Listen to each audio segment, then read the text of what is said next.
Todo ano, durante o mês de janeiro, nós damos uma oportunidade para os nossos seminaristas enfrentarem um púlpito. Eu posso dizer aos irmãos que não é coisa fácil. Quando eu era seminarista, eu me lembro das minhas primeiras experiências, e eu só posso usar a palavra horror, o terror, E não melhorou um pouco ao longo dos anos, mas os primeiros momentos, eu me lembro de uma situação em especial, que eu estava tão nervoso que a minha língua engrossou e eu não conseguia falar. Foi terrível. Então, nós damos essa experiência, porque no seminário nós temos momentos de pregação, mas é um ambiente artificial. Tem ali os colegas, o professor. Aqui é o real da coisa. Então, nós temos feito isso, fizemos com o pastor Paulo Marinho, que na época era um seminarista, fizemos com várias pessoas, fizemos com o Raj, que eu vi recentemente, hoje está trabalhando, é um dos nossos obreiros, e nós temos visto os frutos deste treinamento. Eu queria apresentar para vocês um dos nossos seminaristas, que talvez vocês já devem tê-lo visto, que ele está sempre aqui com o Cláudio fazendo o vocal. Aqui é o Alisson Patrick. Patrick é de Santo Antônio do Tauá, está no último semestre do curso dele, tá? Dos momentos finais lá no Seminário Equatorial. Ele é voluntário no MEN, ele é voluntário na Estação Criança, tem trabalhado em Fátima, tem trabalhado com Cláudio no MAA, é promotor de missões, tem sido muito ativo na nossa igreja. E hoje ele vai compartilhar aquilo que o Senhor colocou no seu coração. Me permite te entregar ao Pai. Pai querido, que as palavras dos lábios do teu filho e o meditar do seu coração sejam agradáveis a ti, rocha nossa e redentor nosso. O povo de Deus apoiando, diz amém. Fica à vontade, querido. Irmãos, graça e paz, boa noite. Que privilégio Deus tem me dado e também que grande missão, né? O pastor Paulo me ligou, né, mandando mensagem se eu estava disposto a pregar dia 4, logo depois no primeira semana logo do ano, né, na quarta-feira do ano. Eu fiquei pensando um pouco, eu falei, é um grande desafio, mas eu vou que Deus possa estar me abençoando, né. Louvo ao Senhor pela vida dessa igreja, que tanto tem me abençoado, né. Eu lembro quando eu cheguei aqui em Belém, eu vim visitar essa igreja, e eu fui bem recebido por alguns irmãos que eu tenho um imenso carinho, e outros que ao longo do tempo eu fui conhecendo, e não tenho nada o que falar, não tenho nada contra ninguém, né, porque Deus tem me abençoado e me dado o privilégio de estar louvando ao Senhor. Amém? A nossa passagem de hoje, onde nós vamos estar lendo, se encontra em Salmos 139. Peço que os irmãos possam abrir. Salmos 139. Vamos estar lendo Salmo 139, 1, aí depois nós vamos pular para o 23 e o 24. Amém? Diz assim a santa palavra do nosso Deus, capítulo 1, versículo 1. Senhor, tu me sondas e me conheces. Aí pula para o 23. Sonda-me, ó Deus, e conhece o meu coração. Prova-me e conhece os meus pensamentos. Vê se há em mim algum caminho mau e guia-me pelo caminho eterno. Eu gosto bastante da versão da NVT, nova versão transformadora, que diz, e dá uma nova luz ao texto. Ó Senhor, tu me examinas o meu coração e conheces tudo a meu respeito. 23. Examina-me, ó Deus, e conhece o meu coração. Prova-me e vê os meus pensamentos. Mostra-me se há em mim algum caminho que ofende e conduze-me pelo caminho eterno. Amém? Pai, em nome do Senhor Jesus, nós somos gratos ao Senhor pelo privilégio, pela tua graça, pelo teu amor para conosco. Deus, em nome do Senhor Jesus, fale ao meu coração e também ao coração dessa igreja. Que a tua palavra, Deus, possa ser falada, não pela minha boca, mas que as palavras possam vir do Senhor. Pai, em nome do Senhor Jesus é que nós pedimos e assim agradecemos. Amém?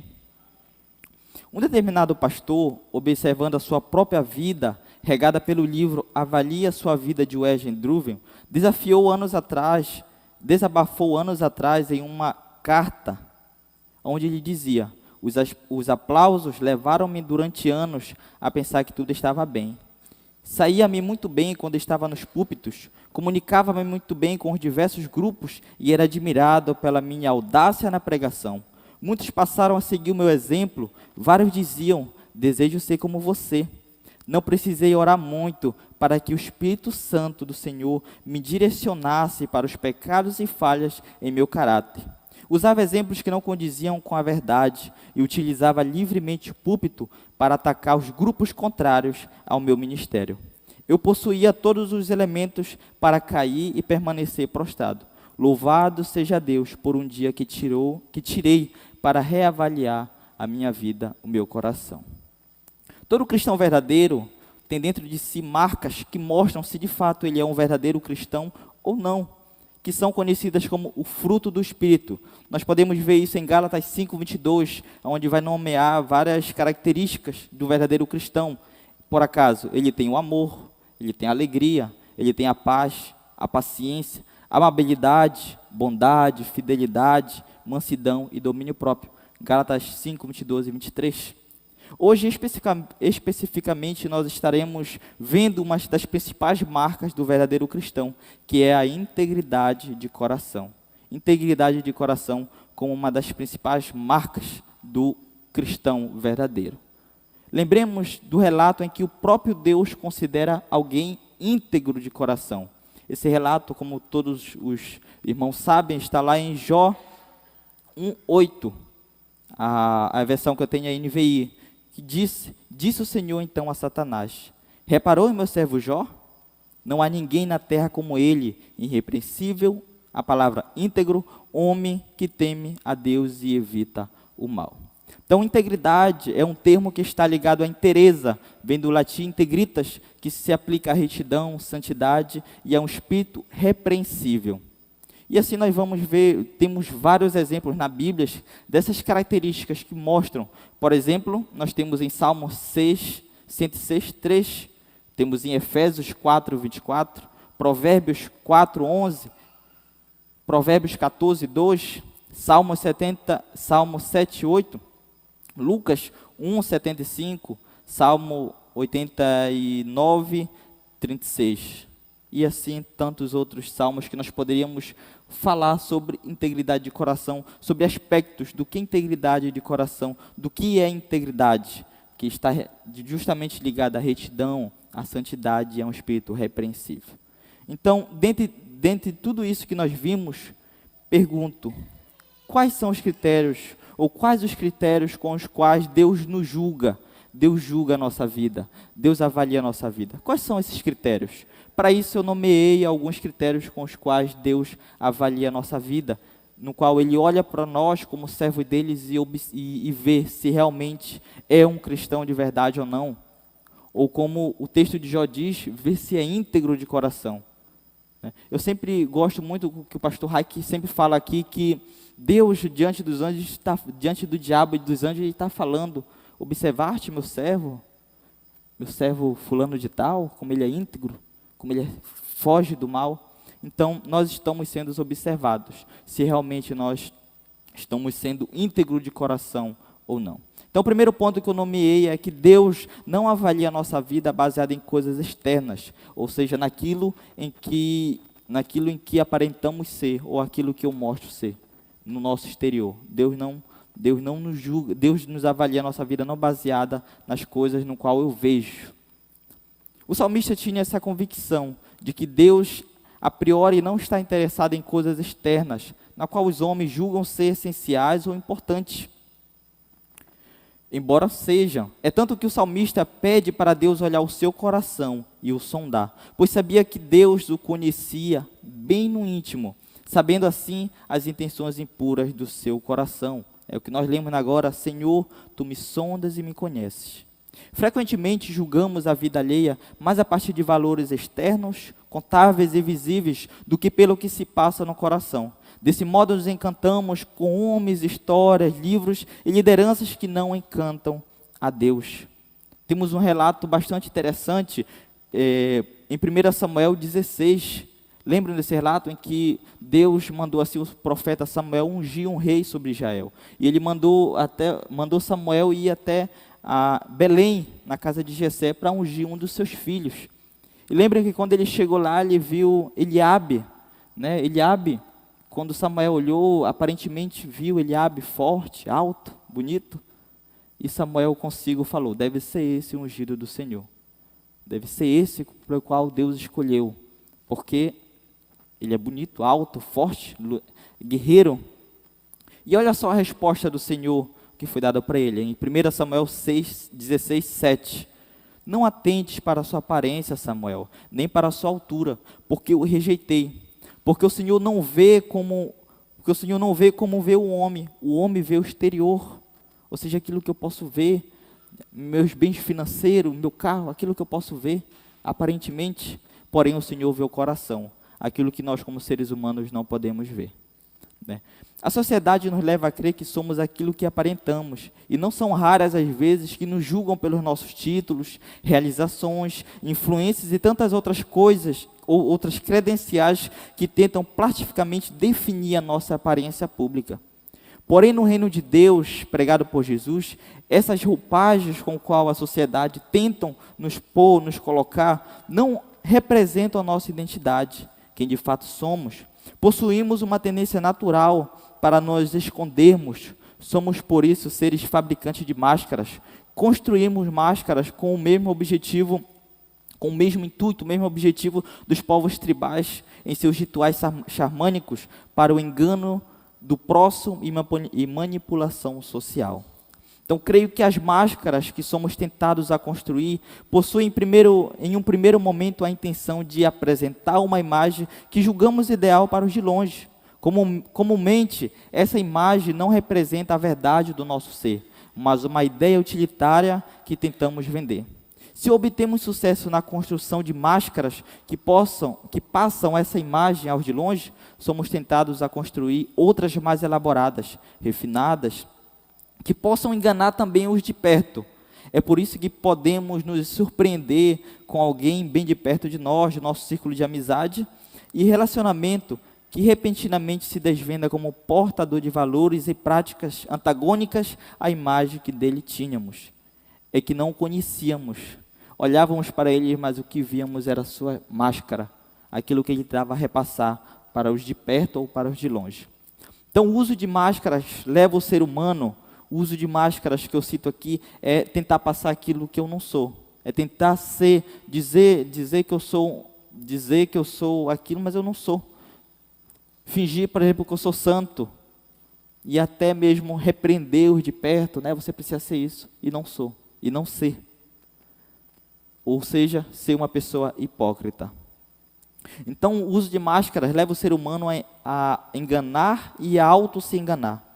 A construção de máscaras pode levar homens e mulheres a jamais confrontarem suas mazelas e pecados, levando-os a viverem como se tudo estivesse bem.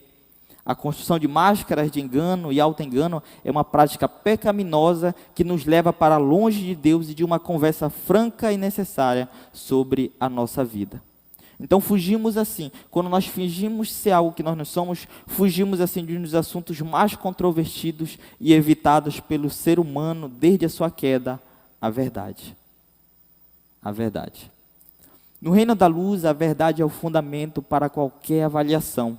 Não por acaso a palavra nos diz que a verdade nos libertará. A ausência da palavra, da verdade, por outro lado, nos mantém cativos às mesmas masmorras psíquicas, volitivas e comportamentais de sempre. Então, por tudo isto, eu convido neste momento a deixar cair qualquer máscara que você possa ter construído ao longo dos anos e por acaso esteja usando. E então, olhe-se para um espelho íntegro, sem reservas, na presença do Espírito do Senhor, que nos conhece e nos leva ao caminho da verdade. Não é justamente isso que o salmista pede, para que Deus mostrasse a sua real situação, intenção do seu coração, e que da mesma Deus o julgasse a viver e a andar na verdade e num caminho eterno? Vemos isso, lemos agora. Mostra-me se há em mim algo que te ofende, algo que não te agrada, e conduze-me pelo caminho eterno. Então nós, como cristãos, diante disso, devemos sempre pedir, fazer. Eu tenho tentado colocar isso em minhas orações. Senhor, vê se há algo em mim que não te agrada. Tire todo o fingimento, toda a falsidade. E guie-me pelo caminho eterno, pelo caminho da verdade. Que esse seja realmente o nosso desejo diante de Cristo. De querer mudar. De não querer viver de aparência, de falsidade.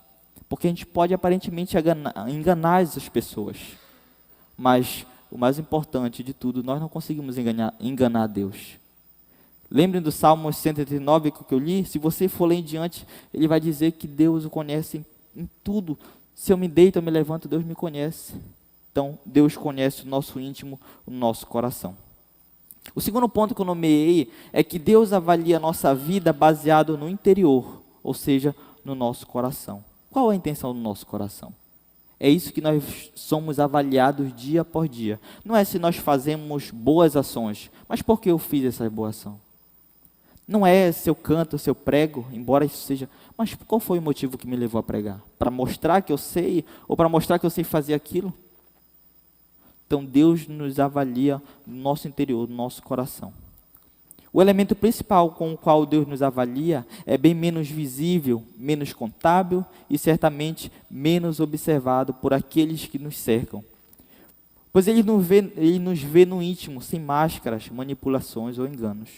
A palavra usa expressões como coração puro, Salmo 151:10, de todo o teu coração, Mateus 22:37, integridade do coração, Salmo 78:72, e santidade ao Senhor, Êxodo 28:36, para nos fazer entender que somos avaliados por Deus pelas coisas do coração, e não pela nossa roupagem, e não pelo aquilo que nós aparentamos ser, mas sim quem de fato somos. Entenda claramente que Jesus conhece o secreto da sua vida. É certo que Ele não se impressiona com as grandes construções que você levantou, as realizações aclamadas por multidões ou as teses defendidas debaixo dos holofotes. O carpinteiro olha direto para seu coração e vasculha a sua alma, e é justamente nesse campo que você será encontrado, fiel ou não. O coração íntegro fará o que é certo, mesmo que ninguém esteja olhando. Ele não está interessado em aplausos ou reconhecimentos, mas em agir com retidão e autenticidade perante Deus em todos os momentos. William Davis, tentando fazer-nos diferenciar entre a ilusão do palco, ou seja, aquilo que nós aparentamos ser, e a realidade da vida, quem de fato nós somos, compara caráter e reputação quando diz: as circunstâncias na qual você vive determinam a sua reputação. A verdade na qual você crê determina o seu caráter. Reputação é o que pensam ao seu respeito. Caráter é quem você é. Reputação é a sua fotografia. Caráter é a sua face. A reputação fará de você rico ou pobre. O caráter fará de você feliz ou infeliz. Reputação é o que os homens dizem a seu respeito no dia do seu funeral.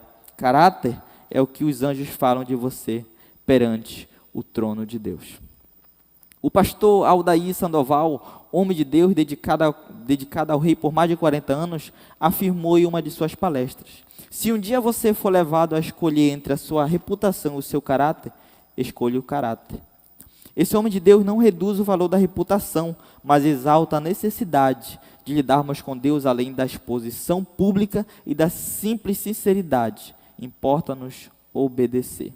Então as coisas de Deus, as conversas de Deus com seus filhos são sempre conversas sinceras que procuram moldar o nosso caráter e não apenas construir uma bela reputação, mesmo porque a reputação, por mais importante que seja, se apresenta por demais volátil. Em dias de comunicação em massa via internet, uma reputação construída ao longo de 30 anos pode ser destruída em 30 minutos. O caráter, porém, é a verdade a nosso respeito, quem de fato somos e como o Senhor nos vê. Como o Senhor nos vê.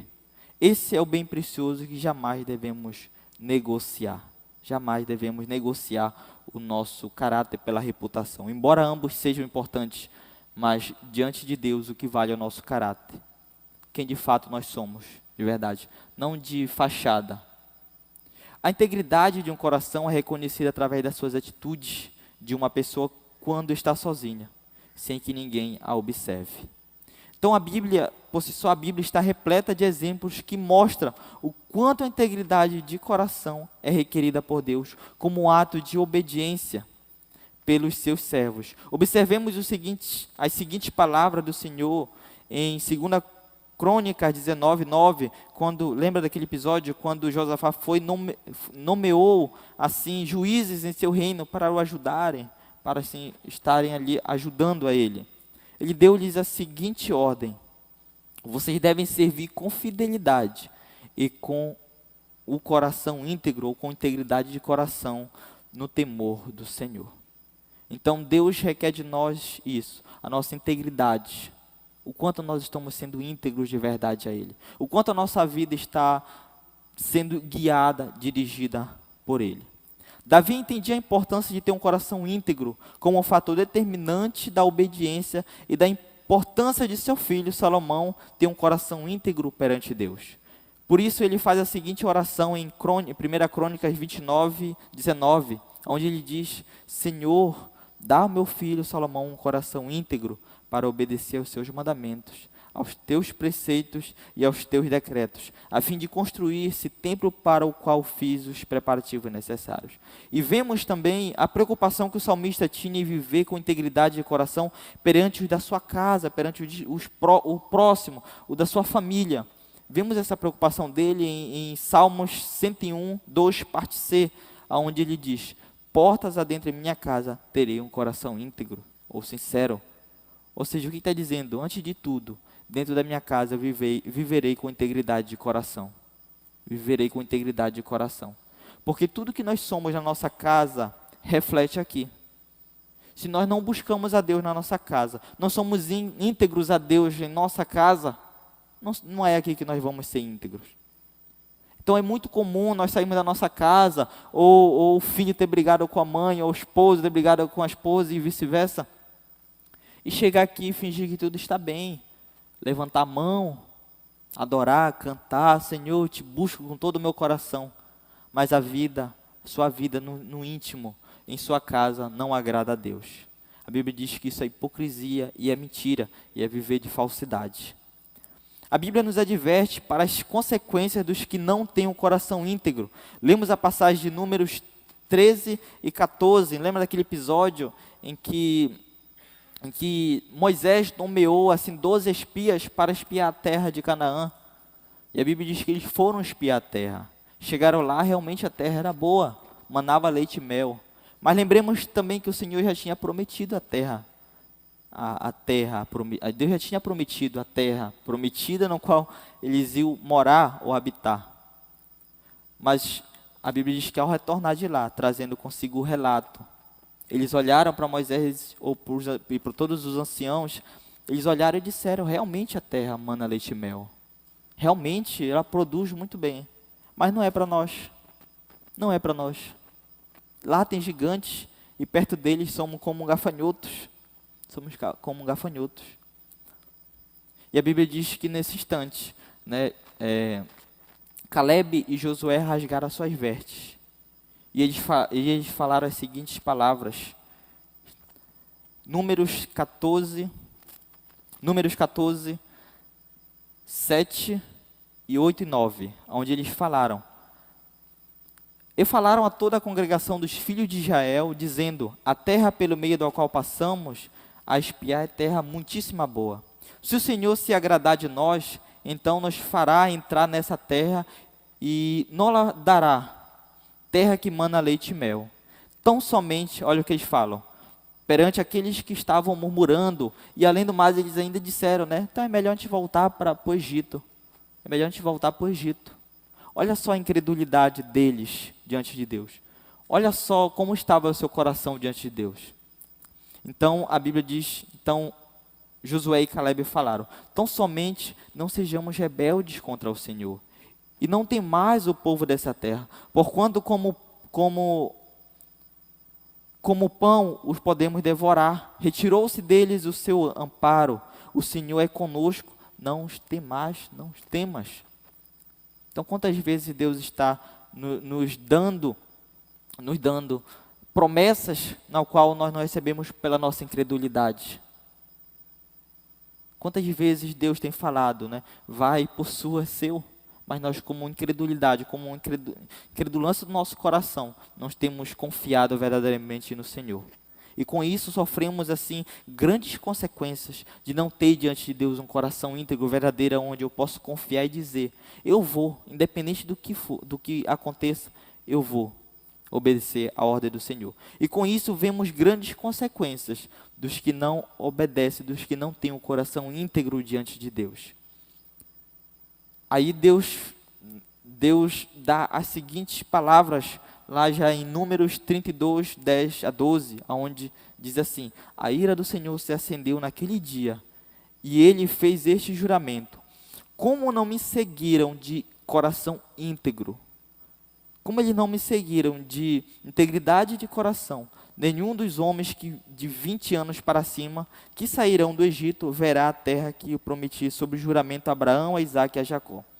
Aí ele dá uma outra perspectiva para os que confiaram realmente, para os que estavam diante dele, foram achados diante dele com um coração íntegro, verdadeiro, confiante nele. Com exceção de Caleb e Josué, seguiram ao Senhor, e olha a nomenclatura que ele dá, com integridade de coração. Números 32, 10 e 12. Então vemos que a integridade de coração é tão requerida por Deus como qualquer outro aspecto de um verdadeiro cristão. Deus quer olhar para nós e ver corações sinceros, coração íntegro diante dele, e não fingimento e falsidade. Por outro lado, vemos as promessas do Senhor para aqueles que têm um coração íntegro, onde lemos em Salmos 125, 4. O Senhor trata com bondade aos que fazem o bem, aos que têm coração íntegro. Salmos 25, 4. O Senhor trata com bondade aos que fazem bem e aos que têm um coração íntegro. E temos a resposta do Senhor à oração de Salomão em 1 Reis 9, 4, onde ele diz, se você andar segundo a minha vontade, com integridade de coração e retidão, como fez seu pai Davi, se fizer tudo o que eu lhes ordeno, obedecendo aos meus decretos e às minhas ordenanças, firmarei para sempre sobre Israel o seu trono, conforme prometi a Davi, seu pai. Então é uma condicionante. Se você não me obedecer, não tiver um coração íntegro, você sofrerá grandes penas, grandes consequências. Mas por outro lado, se você for achado diante de mim, de coração íntegro diante de mim, você receberá a bênção do Senhor. Então, diante de tudo isso, qual o nosso papel como cristão? É andar diante de Deus com um coração íntegro e santo diante dele. Porque é isso que no final de tudo vai valer. No final de tudo é isso que vai nos diferenciar. Porque fazer boas coisas, ou mostrar, ou viver de aparência, todo mundo vive. Quantas vezes eu não vivi de aparência, fingindo ser algo que eu não sou? Mas, no final de tudo, o que vai diferenciar é como está o nosso coração diante de Deus. É aí que nós vamos ser julgados. Então, concluo dizendo que a integridade de coração, portanto, é a atitude transformadora e validadora que nos leva a uma profunda inquietação, que produz transformações internas e externas. A integridade de coração faz-nos desejar viver de acordo com a nossa fé, nossos valores, nossos sermões escritos, nossos ensinos em sala de aula de acordo com a Bíblia que lemos e o Deus no qual servimos, ou no qual cremos. A integridade de coração faz-nos desejar mais e mais, faz-nos desejar mais que o conhecimento teológico, a eloquência na pregação, embora seja importante, a retórica nas colocações e a áurea de autoridade perante a igreja. A integridade de coração faz-nos desejar apaixonadamente uma vida autêntica perante Cristo, mesmo quando ninguém esteja olhando, ou quando ninguém está olhando. Porque é muito fácil servir a Deus quando todo mundo está olhando. É muito fácil servir. É muito fácil, às vezes, mostrar o nosso coração de uma santidade quando todo mundo está olhando. Quando nós estamos reunidos, é muito fácil viver uma falsa santidade, uma falsa integridade de coração. Mas e quando nós não estamos reunidos?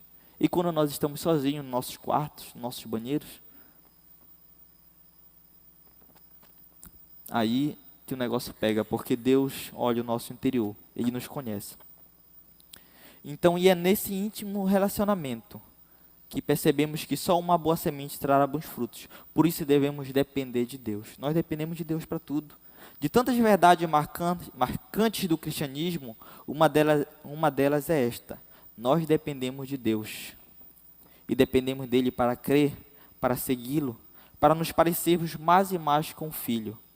Assim, creio que o objetivo de Cristo é tão somente nos levar a orar como o salmista, em Salmo 51:10, onde ele diz: cria em mim, ó Deus, um coração puro, renova dentro de mim um espírito inabalável. Então essa deve ser a nossa oração diariamente. Cria em mim, ó Deus, um coração puro.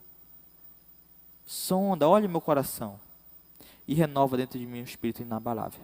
Por isso, avalie o seu próprio coração e deixe o Senhor o sondar e ver se há algum caminho mau, e peça ao Senhor que o guie pelo caminho da verdade, sem máscaras e falsidades. E confiante espere coisas novas e boas de Deus.